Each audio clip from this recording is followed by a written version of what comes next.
Now, these mantras are sounds, right?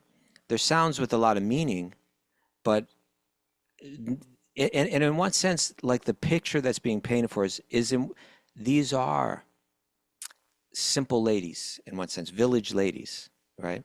Mm. But they're saying we know what to do now, Right. Not top scientists. not top science. Now, but within that Vedic culture, there were top scientists, although they're very different than what we think of as a top scientist now. There were people, and continue to be people, that had these very sophisticated ideas, even when it comes to material science. So Sure. they had this faith that by chanting this mantra, it has an effect. It's not only just like a prayer going out to God, which in one sense it is, right? But they would say that the sound itself has, it shifts material energy in ways more meaningful than just the Yeah. simplicity of the vibe. Right? In other, now, if you go to modern science, especially within the past century, where quantum physics developed, nowadays we could say that studies and discoveries in quantum physics establish that matter behaves as two things, particles and waves.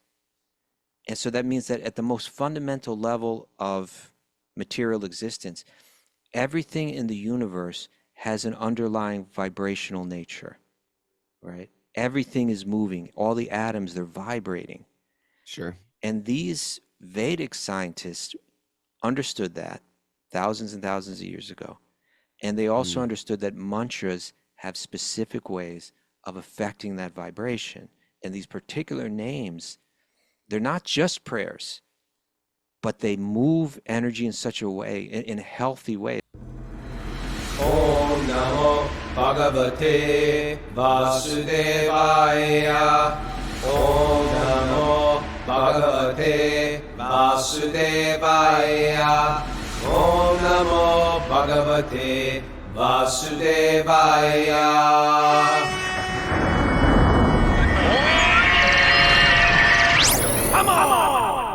Live from Super Soul Farm, this is Wisdom of the Sages, a daily spiritual podcast with your host, Raghunath, and co-host and senior educator of the Bhakti Center, New York City, Kaustubha Das. It's Tuesday, July 29th, 2025. It's episode 1648. Welcome to the show. God, it feels like we haven't been doing Wisdom of Sages lately. Yeah, We haven't sure. been. We haven't been doing, and everybody's a little lost walking around like zombies, trying to like shove something in their into their wisdom of the sages shaped hole in their heart. We're shoving anything else in. I'll put a podcast in. I'll put a lecture by this person in. Anyway, it's good to see you. We have lots of adventure. Kaustubha is back home with his family in Pittsburgh. Not back home. I didn't grow up here. Oh, you didn't grow up here. Okay, you're at your retirement, your parents' retirement home. Yeah. In Pittsburgh. That's right. I had a whirlwind, exhausting weekend. I really, truthfully, I was not looking forward to it. Because I've been running a lot lately. And I was just, when I say running, I mean just running around, not jogging or sprinting for health, but just running around. And the Youth of Today shows came up.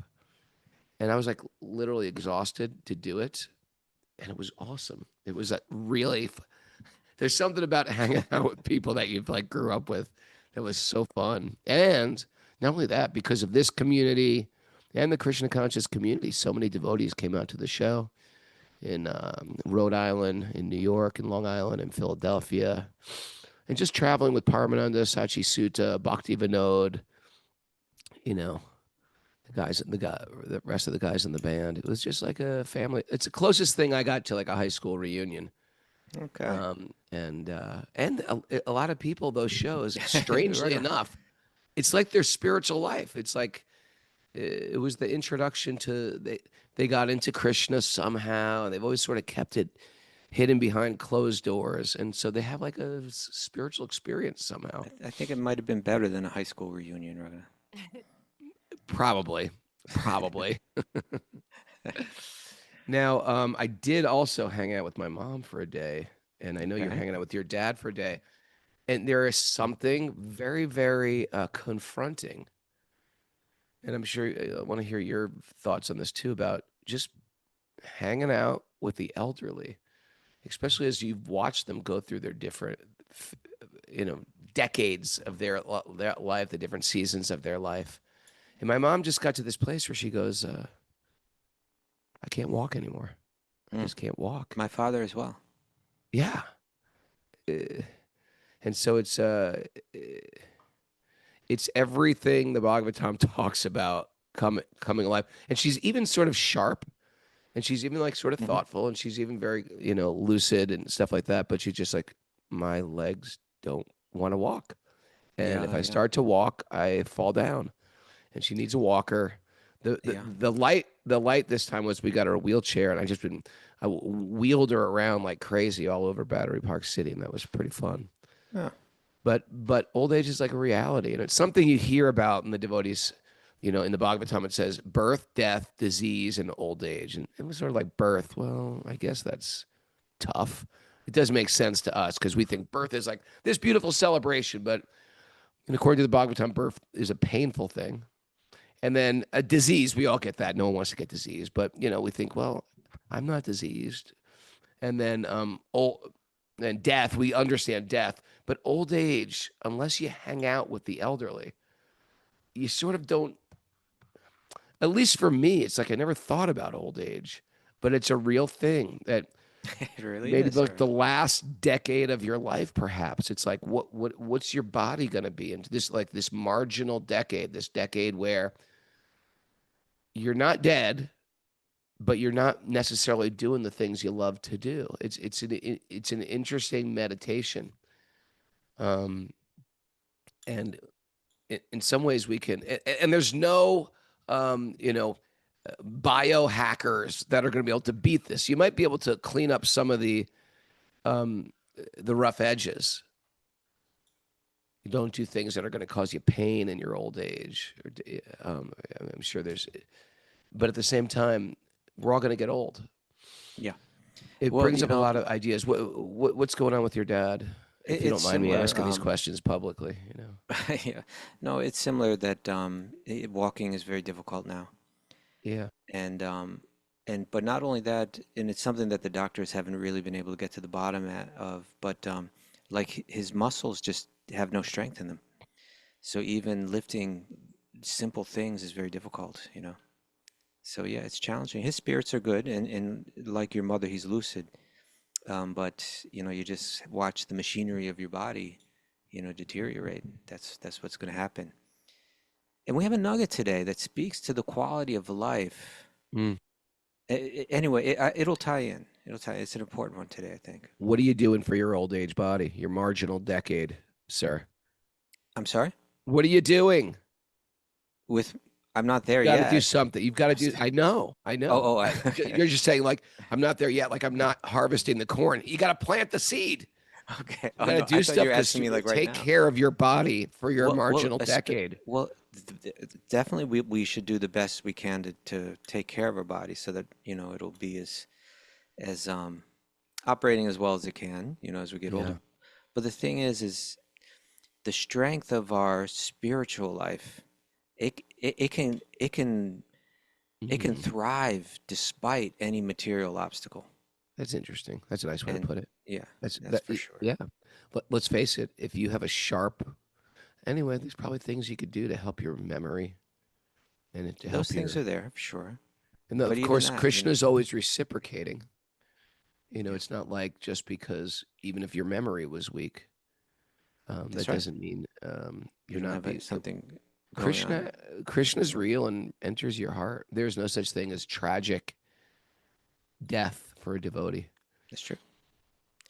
Now, why don't we But I check in will with say, I will say, I hang. Yeah, best thing you can do for your health. It is. I Hang? hang every day. I hang. On a bar. I hang in a bar for a Okay, minute, this and is I've the increased latest it. thing. This is the latest It's thing. not the latest thing. I do it all the time. I've been Since hanging for a when? while now. How long have you been How long have hanging? I I've been never hanging heard of for? this. I've never once in my life seen you Yeah, hang. because I didn't reveal all this stuff to you. How do you think I stay sharp? They say hanging is like one of the best things you can do for your body. I hang. Sometimes I do knee lifts or straight leg lifts, but I don't even think that's as good. Just hanging from a bar. Hanging from the bar. Okay. Yeah, for 90 seconds. I've been doing 90 seconds lately. It's pretty I'm good. proud of myself. I couldn't even hang Excellent. for a minute last year. Okay. Mara, And Henry says how's it's it better hanging? than hanging out at a bar. Yes. I've been hanging out at a bar. Not the best thing you can do for your health. That's not the best thing to do for your health. Okay. Okay. Are there By any the way, announcements, Mara? on a side note, Yes.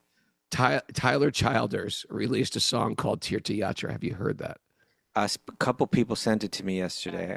I just Yes. checked a couple seconds of it. I don't know who he is. I have no idea who he is. You know, he's written me on Instagram. He's posted when my book came out, Yeah. which I'm not even quite sure you did. But but he is huge. He has nearly 13 million listeners. Oh, hold it. Is he Irish? He looks Irishish, but he He's might be. country. He's country. I'm not sure if he's American. Did we Pull up meet his him bio. in Germany? No, I don't think that. I think that's somebody different. Okay. But anyway, his song is full on Krishna conscious. He's American. He's American. But he could be Irish. It's full on Kentucky Krishna. born. Kentucky born. I want to go to India, put faces to paper, put visuals to words that I've read, get a better understanding of the culture that's surrounding all the scriptures I've been pounding, watching play out inside my head. I go to Kurukshetra. You know, I couldn't even tell if I am or not pronouncing it right, but coming from a cousin, loving clubfoot something something, backwards searcher, I would hope that you'd admire the try. I'd go to the places where Narada stood. I've read the Bhagavad Gita. I've read the Song of God. You know the Bhagavad Gita. You know the Gita is just a chapter in the epic about a footbridge wide. I'd love to tell you about it, though. I'm afraid it'd take forever. I'm afraid it'd take forever, and I'd hate to take up all your time.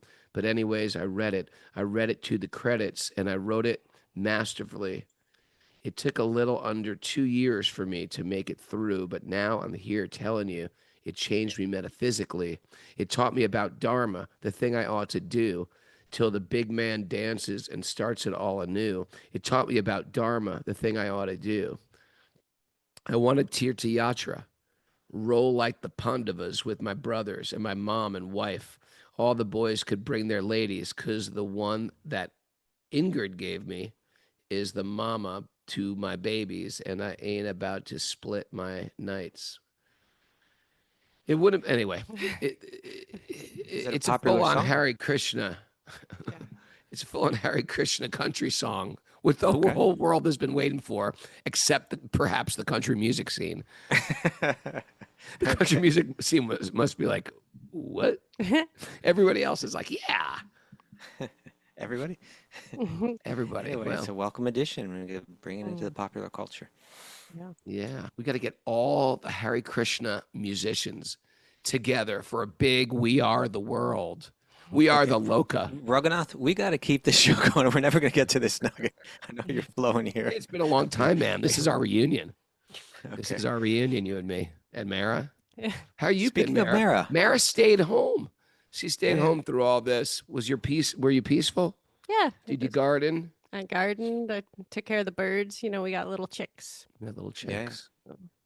But yeah, it was lovely. Okay. Bobby's Are- got a women's retreat this weekend. She does. We should mention that there's no show again until Friday, and that show is going to be at 7:30 p.m. I thought we have a show Eastern time. tomorrow. No, because we're Ragu's traveling. I'm Unless- traveling. I'm going to San Oh. Francisco. I just asked you yesterday. We're going to have a show on Wednesday. You said yes. Who, me? Yeah, you. Yeah. I don't remember talking to you yesterday. Well, we did talk yesterday, Raghunath. Yeah. No, Ragu's flying out at 6 6 a.m. a.m. You told me that you're flying, but you also told me we're doing the show, so I assumed that you're flying. You would have time to do the show and then fly. No, I'm No. flying at 6 a.m. All right. Going to San Francisco. Okay, so then we're back on Friday at an unusual time. then, Unusual right? time. It's going to be 7:30 Eastern time. 7:30 PM. Yeah. Yeah, wind 7:30 down their evening. PM. Yeah. 7:30 p.m. And the same thing for Saturday, right? No. Yeah. Yeah. Yes. Because we're Veda Yoga doing it, right? You know, yeah. I gotta check that with her. Okay. But yes, we're gonna go with No. that. Yeah. Okay. I'm not sure if it's at Try to PM. remember that. Okay.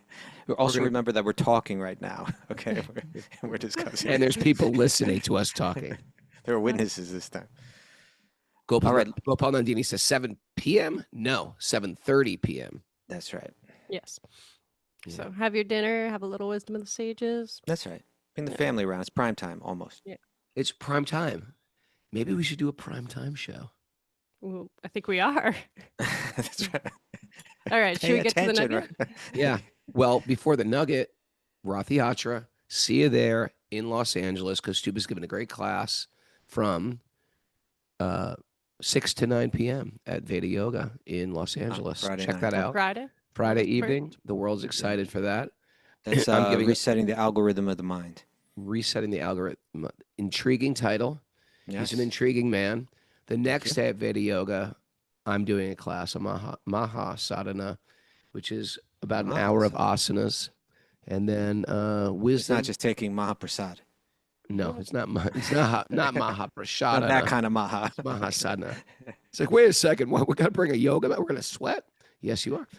It's a yoga class, all levels yoga class, and then we're going to do wisdom stories and chant from the yoga tradition. Join Excellent. me. Fun. And then be at our table. At our table, we're Okay. going to be chanting out there at We Rath Yatra. Please really join gotta- us. We really got to get to this nugget, Raghunath. We're 24 minutes in. Oh. This nugget comes from Robert Waldinger, summarizing key insights from the Harvard study of adult development. Would you like me to share something briefly about the Harvard study of adult development? We're sort of in a rush, but sure. No, we were in a rush to get to here. Okay. But I think we talked about this at least once on the show before.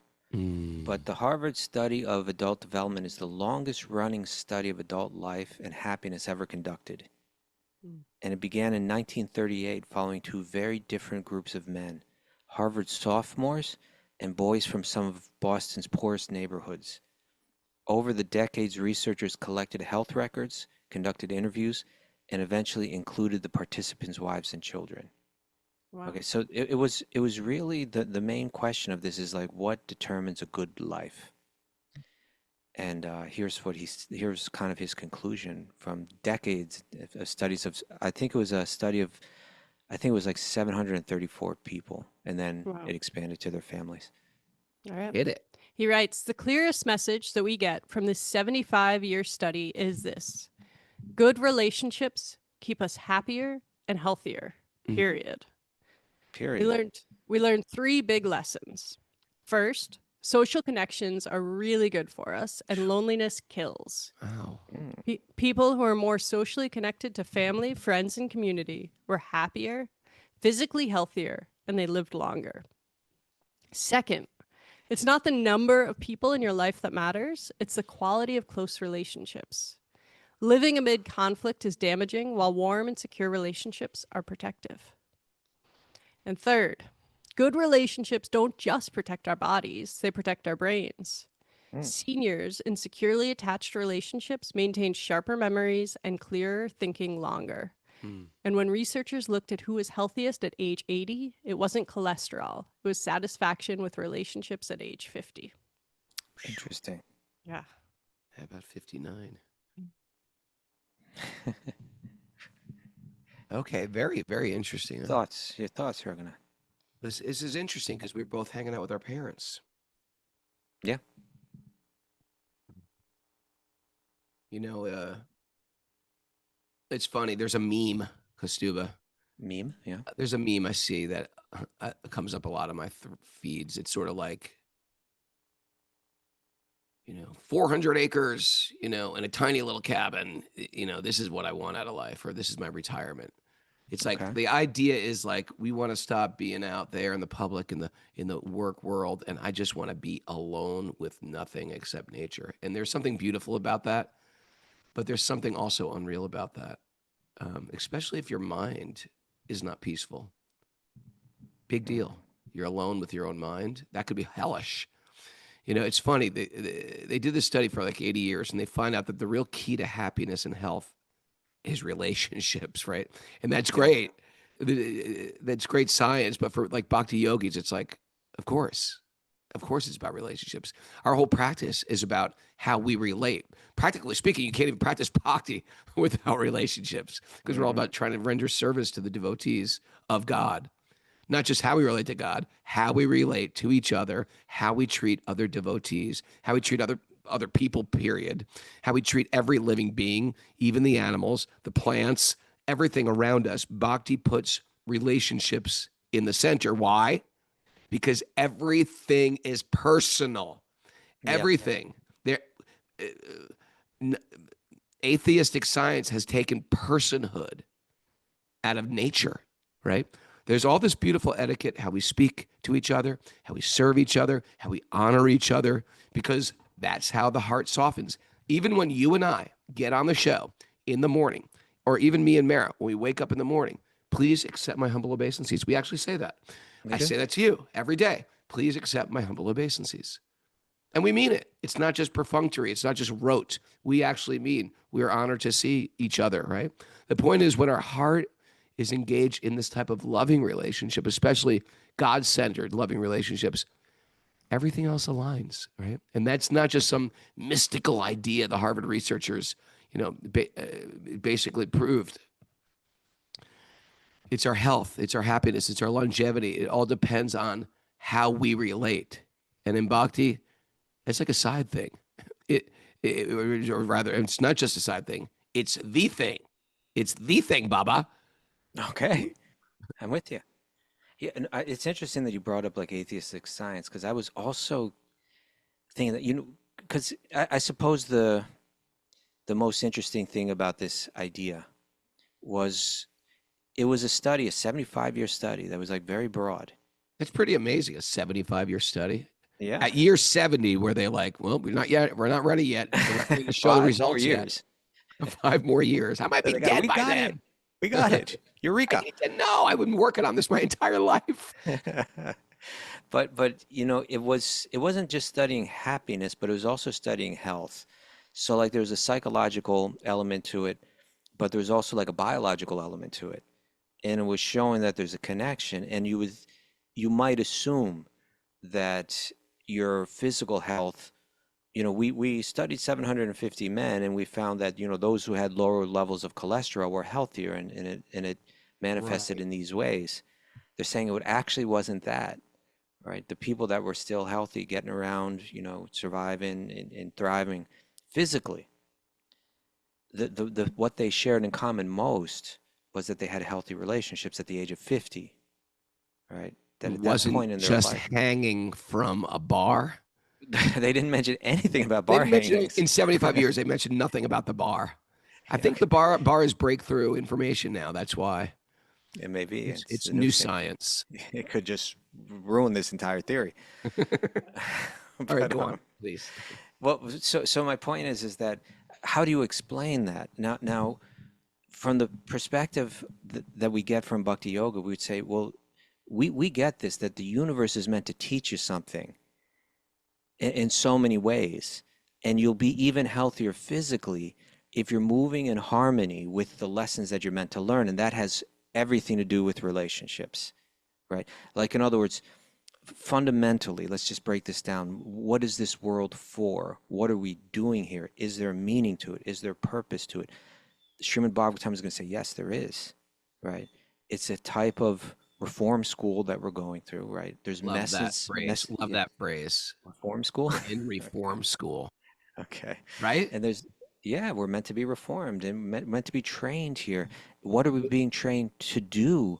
Is to recover that loving relationship that we have ultimately with the source of all existence, a personal relationship, right, with the origin of the universe as a person, and then through that connecting to every other living being. And it's saying that we're meant to come to a stage where we're all harmoniously revolving around that divine center, and so like that's the model of health, right? Like the spiritual realm where everything is revolving around that divine center. The model, and we were talking about this last week, right? Dissonance in music. The model of disease, you could say, is when when we're not harmoniously, revolving around that center. And I'm sure there are like micro ways we could find that within the living cell, what is cancer and all these kind of things, right? But just stepping back and looking at it from that way, we would say that it makes perfect sense to us that if we've hardened ourselves, in other words, it's all about becoming softer and being able to feel these emotions and opening up, not hardening ourselves. Right. I think this is, in a sense, this is almost like our tendency that we harden ourselves to that divine love. And we do it in many ways. We see this happening all over the place, right? When we're teenagers, a lot of times we harden ourselves, to the relationships that are loving relationships that are there. I think we see it now between the genders, women hardening themselves towards men, men hardening themselves towards women.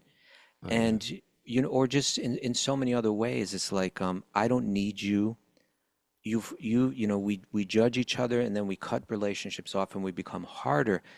That is not leading to happiness, and that is also not leading to health.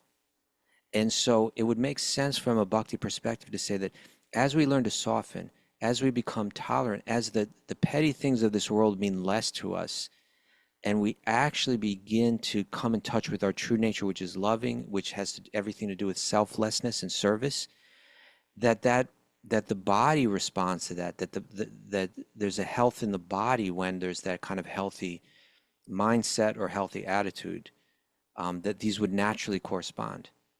Now, the question would be, how would an atheist look at this? How would they explain this correlation between physical health and personal relationships?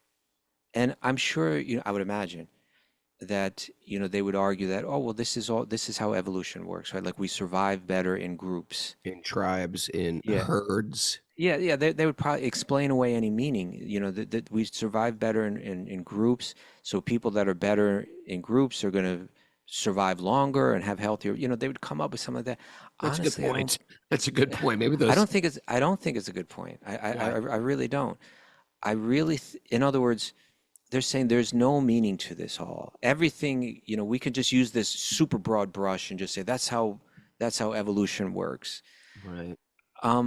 I feel it's a far more profound, and honest. Let's just, even if we're just going to be honest, let's consider the possibility, that the world is moving in such a way to teach us lessons. And at the very core of those lessons, it has to do with how we relate, right? Ultimately, how we relate with God, but that's playing out our preparation for spiritual existence has in one sense, everything to do, as you said, everything to do with relationship.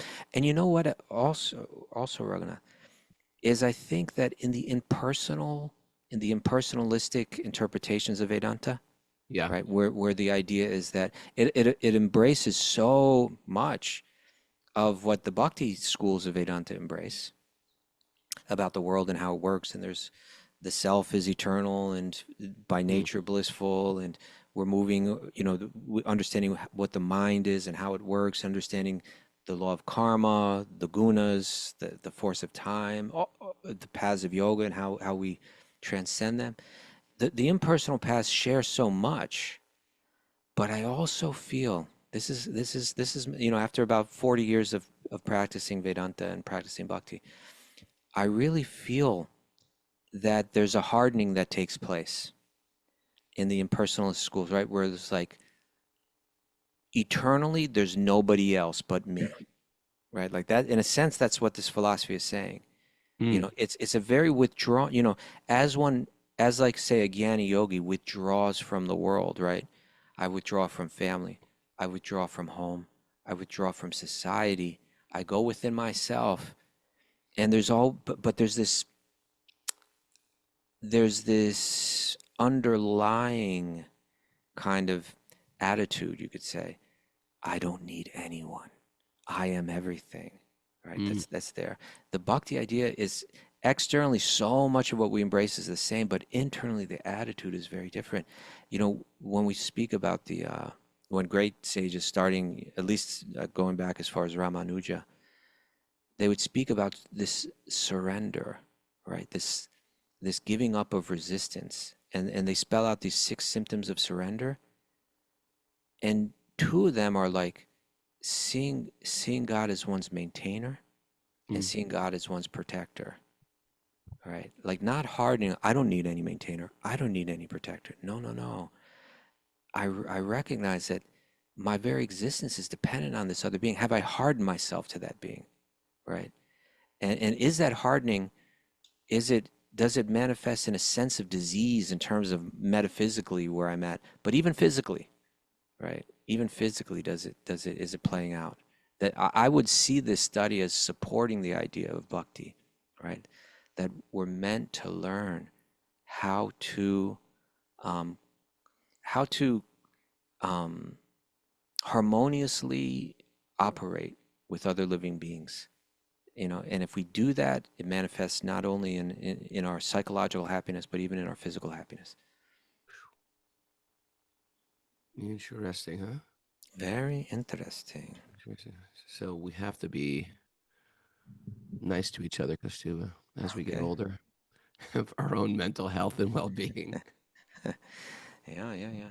Now when we go into Bhagavatam now, again, we're going back to the spiritual world. This is our first visions of the full-on spiritual world that we're getting. Yeah. And practically in the Puranas, I mean, I'm sure there's some mentions of, but here in this 10th canto, we're going to get this super vivid 90 chapter picture of life with Krishna. And the first, I don't know, 50 of them or so are all right in Vrindavan. And it opened up with the birth of Krishna, right? This beautiful ceremony. Remember we were reading that, and it was giving us all this detailed information, the beauty of all the residents and how they're running to celebrate Krishna's birth, and everyone's revolving around that center, and it's aesthetically so satisfying and so beautiful. Mm. And then this tragedy, apparent almost tragedy happened, right? Where this full-on demon grabbed the tender little sweet little baby Krishna, tried to kill him. And he fought back, right? And we saw, so this demon Putana is now lying dead. And now let's see how everybody responds to this. Are they going to be like, whoa, we had no idea you were so powerful, little baby? Or exactly how will they respond? This is going to relate to what we're hearing from this Harvard study. Ready? Yep. Narayanam namaskritya naram chaiva narottamam devim saraswatim vyasam tato jayam mandiriyat. Before reciting the Srimad Bhagavatam, which is our very means of conquest, one should offer respectful obeisances to the Supreme Lord Narayan, unto Narayan Rishi, the supermost human being, unto Mother Saraswati, the goddess of learning, and to Srila Vyasadeva, the author. Nasta prayeshvabhadreshu nityam bhagavat sevaya bhagavati utamashloke bhakti bhavati naishtaki. By regular attendance in classes in the Bhagavatam and by rendering service to the pure devotees, all that is troublesome to the heart will become eradicated, and loving service to the Supreme Lord, who is praised with transcendental songs, will be established as an irrevocable fact. Om Gyana Tamarandasya Gyananjana Shalakaya Chakshurunmadatam Yena Tasmai Shri Gurave Namaha. I was born in the darkness of ignorance. My teachers are opening my eyes with a torchlight of knowledge. I offer my obeisances at their lotus feet. Srimad Bhagavatam, reading from the 10th canto, chapter 6, text 18. Little Krishna. Yeah, the demon Putana, who came as, she was a witch, kind of disguised. Gorgeous witch. Came in shape-shifting witch, so she came in looking gorgeous. Speaking of witches, you know where we played? You know where we played Sunday? Do you know? Salem? Amityville. Oh, Amityville, Long Island. Amityville, Long Island. Do they have witches there, or is it just a horror thing? No, it's famous for the Amityville Horror House. Does it have anything to do with witches? Well, demons lived in that house. Okay, demons. Okay. Demons lived in that house. Someone did a horrible crime there, some type of murder, and the people bought the house and they were like, oh my God, we got to get out of here. They saw a pig face coming at them. There was like a little child. The kid in the house had developed a relationship with some spirit. It was like the whole thing was creepy and real. Mara, he could be possessed. Keep an eye on him, okay? Hare Krishna. No way. I'm not going near that house. Well, it's interesting that you chanted the name of Krishna as soon as I mentioned that. Hare Krishna. Okay. That's going to relate to what we're about to read. So, without fear, the child, this is text 18. Without fear, the child Krishna was playing on the upper portion of Putana Rakshashi's breast. So she's dead. She's sprawled out on the ground. And they got a little baby playing on. I mean, if you could picture this scene, a giant beastly witch and a little baby right on her breast. Crawling around. And when the It's like one of those jumbotrons. there's like those Is that what they bouncy call it? those Yeah. bouncy things at a Oh, yeah, birthday party. what's a jumbotron? That's something else. Yeah, they're one of those bouncy things. Yeah. Yeah. And when the gopis saw the child's wonderful activities, they immediately came forward with great jubilation and picked up the baby. First of all, I would have been grossed out by all of that. And these cowherd girls are like, all right, just let's get the baby. These are the older women too, when they say gopis here. Okay. Thereafter, Mother Yasoda and Rohini, along with the other elderly gopis, waved about the switch of a cow. Switch. A switch. What's a switch? Is that like the tail? The end of the tail that has the To give full hair at the end? protection. Yeah, I think that gives like a little benediction or something or blessing. yeah. The child was thoroughly washed with cow urine. What? Oh yeah. You're new to the Antiseptic. show. That's how you wash. Antiseptic. Antiseptic. The child was washed with that statement alone could sound insane if you're new to the show. Trust us on this one. It's gonna it makes Bear sense. with us. Bear with us here. Scientific studies have proven that it's antiseptic. Yeah, at least our scientists. No, The no, child- no. No, Raghunath. No, No. other scientists have At least also our accepted this. scientists. At least scientist Kaustubha. Leading urinologists have proven. The child was thoroughly washed with cow urine and then smeared with the dust raised by the movements of the cows. Nothing cleaner than that. Nothing cleaner than dust from the pasture and cow urine. Then different names of the Lord were applied with cow dung on the 12 parts of his body. So they put on like tilak of cow dung, beginning with the forehead, as done with your tilak, right? In this way, the child was given protection. Okay, so first thing let's note here, Raghunath, is when I said, hey, maybe you were possessed, Yeah. the next sound out of your mouth was, Hare Krishna. yeah, okay, okay. So there's the saying here, then different names of the Lord were applied. Let's continue. See what the gopis do next. The gopis first executed the process of akshman. So that's when they chant the names of Vishnu in the water. Yeah. And then drink the water. Right. Drinking a sip of water from the right hand. They purify their bodies and hands with the nyas mantra. What's the nyas mantra? Nyasa means, literally Nose. the word nyasa means placement. Does it mean nose? No, it means placement. Like you're Okay. placing you're placing God on these different parts. It's kind of like a tantric ritual, right? Where you Okay. place the names of God on these different spots of the body for blessings, for protection, like that. And then apply the same mantra upon the body of the child, Okay, let's read the commentary to this. please. Okay, this is commentary of 21. Nyasa mantra includes akshman. Akshman is when you take a little copper cup and you chant the Doesn't have to mantra be into the copper, but water. yeah. Drink it. Doesn't have to be copper. Thank you, Kaustubha. Or first drinking a sip of water kept in the right hand. There are different Vishnu mantras to purify the body.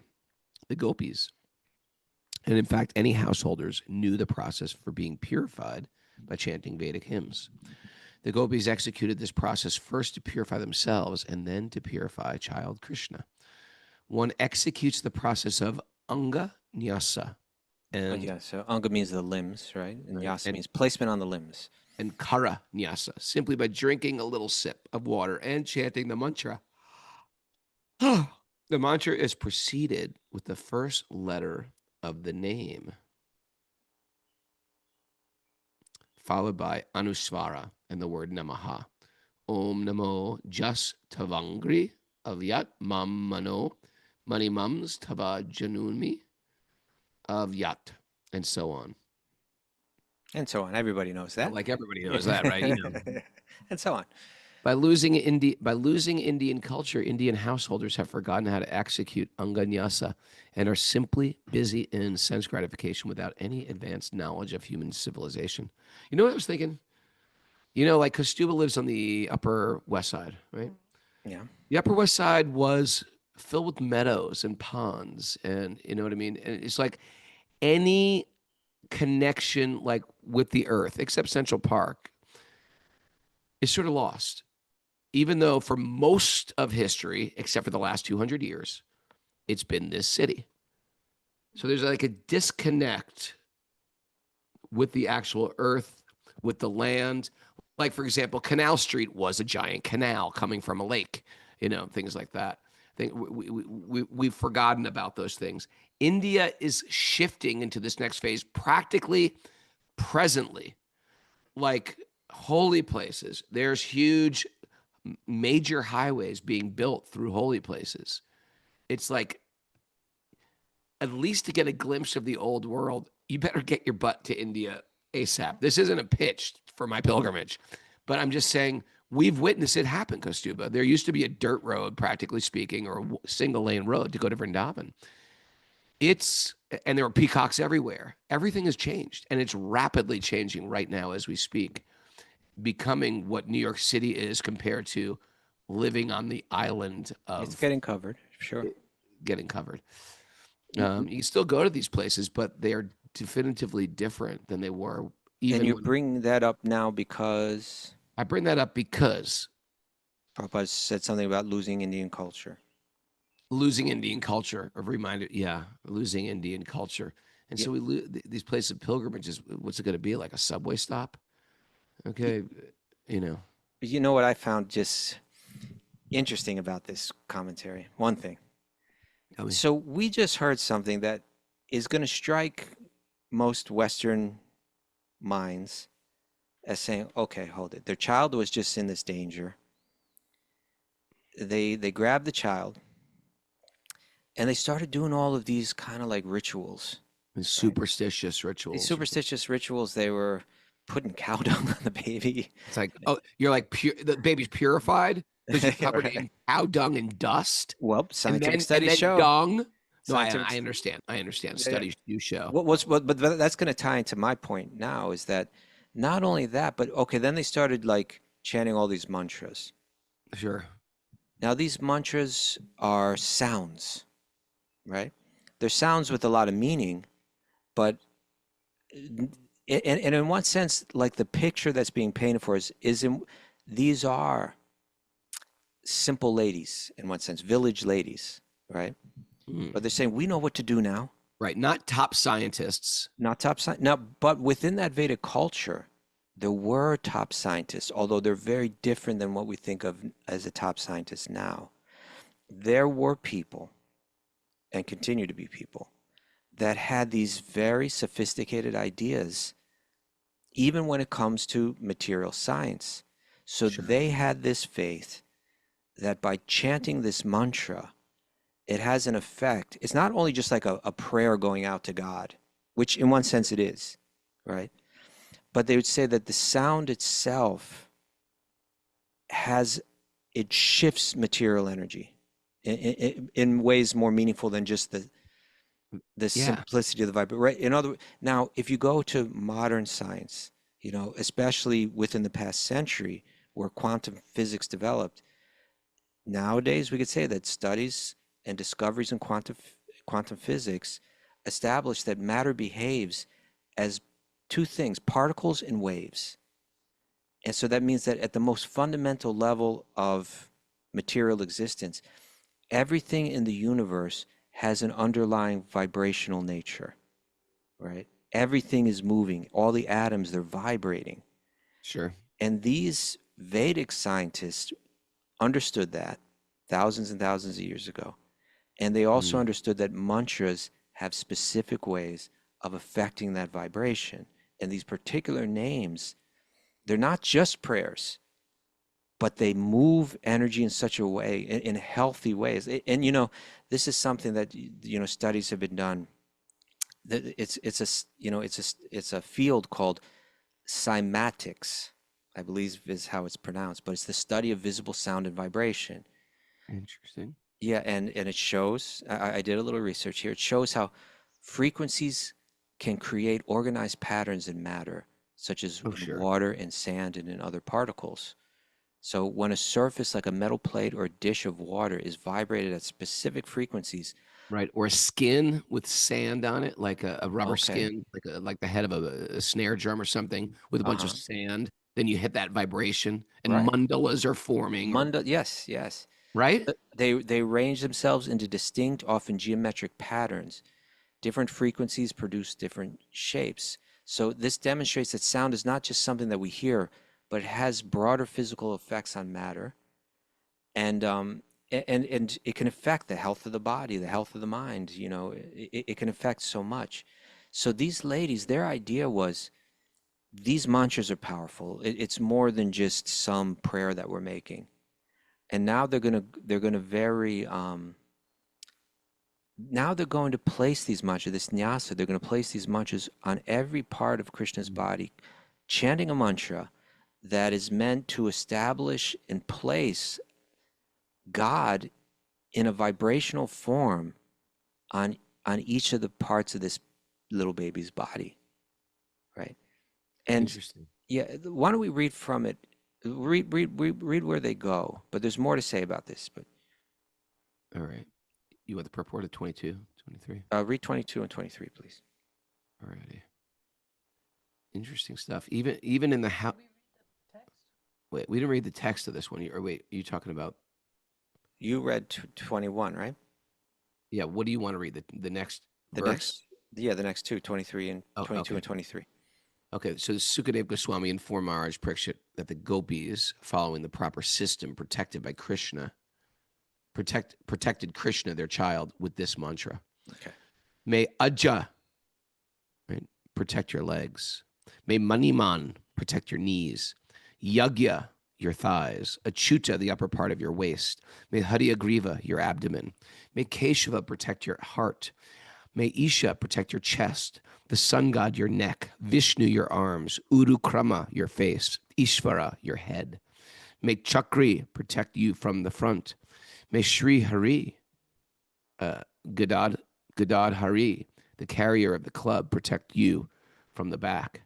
May the carrier of the bow, who is known as the enemy of Madhu, and Lord Anjana, the carrier of the sword, protect your two sides. May Lord Urugaya, the carrier of the conch shell, protect you from all corners, and may Upendra protect you from above. May Garuda protect you on the ground, and may Lord Haladar, the supreme person, protect you on all sides. You know, I never mentioned fully what captured my attention in the previous commentary, Yeah. but Prabhupada concluded the chapter or the purport by saying, by losing Indian culture, Indian householders have forgotten how to execute anganyasa, right? Nobody's doing this so much, right? Right. We were trained to do this as soon as we came in the ashram, right? We put on Sure. tilak, Om Keshavaya Namaha, Om Yeah. Narayana Namaha, Chant Om mantras on our. Bhagavata. We didn't even know what we were doing sometimes. No idea. We didn't think, we're just like, okay, this is what they tell us to do. We're going to do. to do. I'll do We're going to wear these robes. I'll put on the robes. Wear these crazy underwear. Okay, sure. It's like, what else do you want from it? But here Prabhupada's saying that what these village women were doing was really important. Yeah. And so he says, by losing Indian culture, Indian householders have forgotten how to execute the anganyasa and are simply busy in sense gratification without any advanced knowledge of human civilization, right? Like Prabhupada said, now someone's going to look and say, oh, this silly superstitious stuff. But just like someone might go into that Harvard study and say, no, relationships are important. You don't even understand the effect that this is having on biologically on your body. You know, the Vedic scientists would say, no, this anganyasa, you think it's just some silly superstitious thing. You have no idea the power that this has. You know, try to understand that sound is the first material element to manifest from the subtle realm, right? It talks about the Vedic texts are going to say there's the sound, then there's sight, et cetera, you know, and how the universe kind of develops in this way. And by going to sound, you go right to the foundation of material existence. So the mantras aren't just symbolic, but they carry power. And when those names are chanted, particularly the way that these ladies are chanting them. And that's another difference here too, right? It's like you would get Vedic scientists that would perform nyasa as some kind of like tantric ritual. Mm. You know, there's so many different motivations that someone could have to do it. But, you know, in bhakti, it's always the purest motive, the most selfless motive, the motive most connected to love. Sometimes you have people doing these kind of things because they want to invoke like power, like Shakti, right? Right. So they're doing these kind of things so that they can become more powerful, or maybe that they'll become protected from their enemies, right? Right. But here, these gopis, they're doing the same science, the same Vedic science, but they're doing it in a special way. They're doing it. I think it may even come in the next verse. You know, But there's always a reason behind the ritual. there's always a reason. It's Yeah. not random. The rituals that some village lady is doing, there's actually hard science behind it. You just got to There's hard science behind that. It's hard Cow to dung. even like we were just. I mean, it's cool in a lot of ways. It's cool because when you and I meet Indians and we talk to them about their culture, and when Indians that are westernized, we can actually talk about things, and they'll generally respond with, "Oh wow, my grandfather used to do things like that," or my parents were really like that.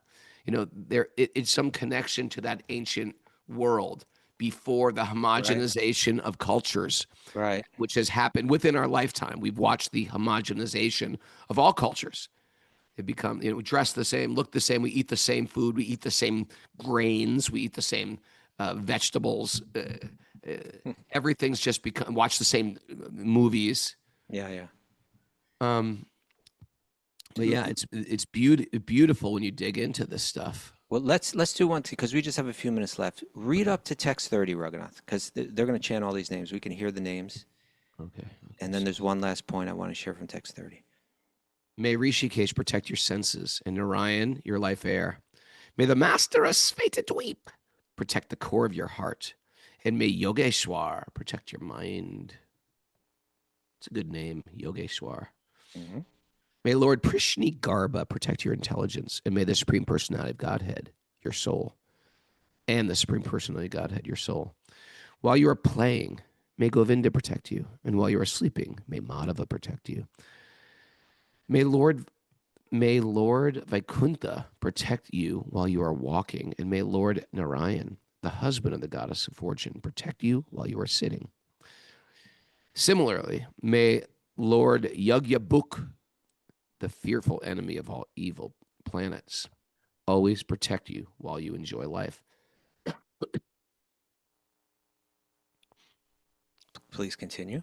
The evil witches known as Dakinis, Yetudanis, Kushmandas are the greatest enemies of children. Interesting, huh? Mm-hmm. There are entities that I guess attack children. And the evil spirits like Bhutas, Pretas, Pichasas, Pisachas, Rakshasas, Yakshas, and Vinayakas, as well as witches like Kotara. Man, there are a lot of witches out there. All varieties, Raghunath. Well, you just think there's like ghosts. No, there's millions of different We flavors just of think of the ghosts. standard black outfit with the pointy hat. Yeah, the sheep over there with the eyes cut out. No. There's species of darkness. As well as witches like Kotara, Revati, Jesta, Utana, and Matrika are always ready to give trouble to the body, the life airs, and the senses, causing loss of memory, madness, and bad dreams. I had a bad dream last night. Did you? Yeah. Hare Krishna. Hare Hare Krishna. Krishna. Hold on. What was the name that It they wa- used here? Where? Oh, no. Okay. They weren't still doing the names. Like the most experienced evil stars, they all create great disturbances, especially for children. It's true. Children do have bad dreams. I rarely have a bad dream. What about you? You get bad dreams? Not so much, no. Do you get them? You get them though. Do you that? Tell me about them. Mara had a devotee dream yesterday or the other day, Did you? especially for children, but one can vanquish them simply. Listen to this. Yeah. One can vanquish all these witches, demons, etc., simply by uttering Lord Vishnu's name. I mean, I've definitely vanquished ghosts with Krishna's name before. When Lord Vishnu's name resounds, all of them become afraid and go away. Vishnu! Boom.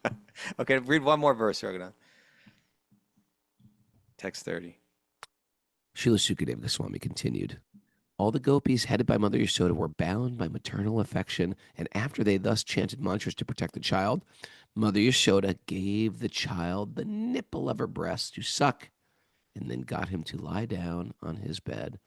Little baby Krishna just... So there you go. Everything's good now. And so this verse opens up, it uses this phrase, pranaya badhabhir. Now, pranaya is a word that's, it's used to express love, to express affection. And literally, I looked up the etymology of this word, Raghunath. Pra is the tensifier. And it also means like forward. And then the verbal root ni means to lead or to guide or to bring. So pranaya means like leaning forward, or in a sense it means bringing something near or becoming very close or very intimate. So this pranaya badhabhi, Prabhupada translated it as, he said, all of these women, they were bound by maternal affection to Krishna, right? They were doing all of these rituals, which one can look at and say they're just silly, superstitious rituals, or one could say no, it's actually a very thoughtful, well-designed science. Sure. But either way, it was coming with love. They saw the baby. They didn't. Krishna, this little baby, just kicked some massive demon ass here.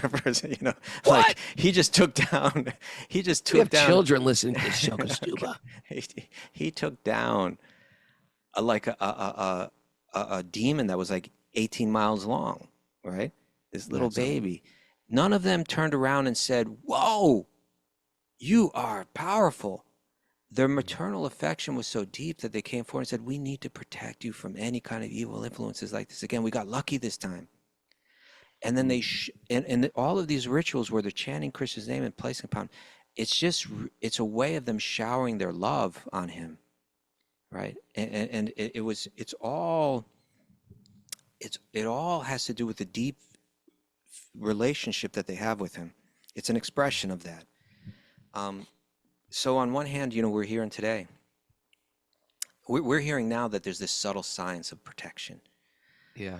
But still it's being presented within this context of deep love, right? Because that's what we're meant to understand.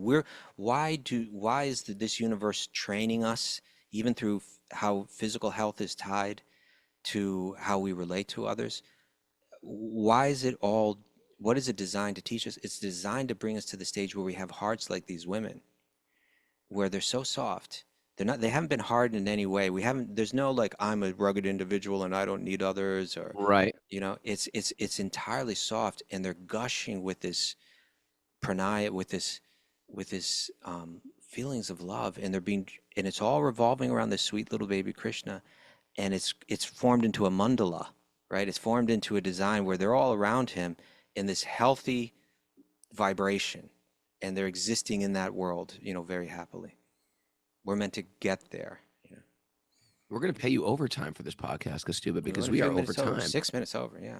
6 minutes over. That's why I was trying to rush you along a little in the beginning, Raghunath. You see? And that's why I said there is no rush. It's not a race. It's life. It's living. It's the experience. Be here now. Yeah, it's a question of what we want to experience within that time frame, though. But go ahead, be here now. Okay. Ready for some takeaways? This name of Vishnu is powerful. Yeah. Very powerful. And that's why, again and again, you hear this is the incarnation of the age of Lord Krishna. Is this go right to the foundation? The chanting of the holy name. The Bible says in the beginning there was the word, right? That's a vibration. And we say, chant Hare Krishna. Okay. But you must have had that experience where you've warded off a ghost with Krishna's name. Have you ever done that? Are you kidding? I do it all the time. Philadelphia Temple, baby. every time I drive by a cemetery, I'm like, Hare Krishna, Hare Krishna. I'm a cross between a scientist and an old lady, an old Indian lady. I had a very distinct experience where I saw a ghost and I warded it off with Krishna's name. Well, maybe we talk about that tomorrow, or not Aw. tomorrow. That's a cliffhanger. I want to hear Kaustubha's Yeah. ghost story. I can do it right now if you want. Well, there's a famous story about Mike Judge from the band Judge with Youth of Today, and we saw a ghost when we stayed overnight. Okay, maybe we should do a couple ghost stories on Friday when we get back together. Okay. Okay. Ghost story They're Friday. bad. Ghost stories are bad. It attracts them. I won't even say the G word anymore. Okay. Anyway, Hare Krishna. Right. Okay. Bhakti puts relationships in the center. Right in the center. Right in the center. When our heart is engaged with God-centered, loving relationships, everything aligns. Mm-hmm. Even the ghosts. I'm sorry. Hare Krishna. Vishnu. Vishnu. Soften to divine love. Of the ghost. Hare Krishna. Real We health need a good is mudra to go with that too. You know, real health is revolving around the divine center. One time on tour, I listened to Sahotra Swami oh, yeah. lecture on on ghosts. Uh-huh. And They I came woke up- after you for the whole rest of the tour. They were on your back. One night I woke up and I felt like I was possessed. I literally had to wake up and take a cold shower. I was so freaked out. Okay. To share that with you. Thank you. Don't even listen to things about ghosts unless that's your thing. Okay. See God as our maintainer and protector. That's Yeah. right. There you go. Learn how to harmoniously relate to all beings for the best health. There we go. Oh yeah, forgot about that. That was important. Sounds shift material energy. They shifted Sure. around. Yeah. Sure. Bhakti's motivated by love. By love, nothing else. The ritual isn't random. There's reason behind it. There's reason. There's scientific reasoning behind this, Raghunath. Don't lose faith in that. And Ritual. For when we were growing up, that was like a bad word. ritual. Ritual. Now it's like ritual. People respect the importance of ritual and the substance behind it. Okay. And what else? And Miss Mara? what are you doing for your old age body for the marginal decade? Hanging. Marginal decade. Hanging, Kaustubha. Hanging. Oh, We'll hanging. be back right, Friday, hanging. 7:30. I think that's what helped Hanging Count from a Dracula. bar, man. Heed my advice.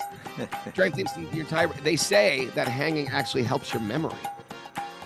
don't I know think it's- how. Well, I think it's like grip strength. Are you hanging upside down or are you just hanging? No. No, just hanging. Okay. Somehow I was picturing you upside down. Mara, explain it. Grip strength. I think it's the grip strength. It's a grip strength, but Is this- it strengthens your entire body. Well, I think that it's Are you almost the supposed reverse to of that. tighten I your think body when you do it?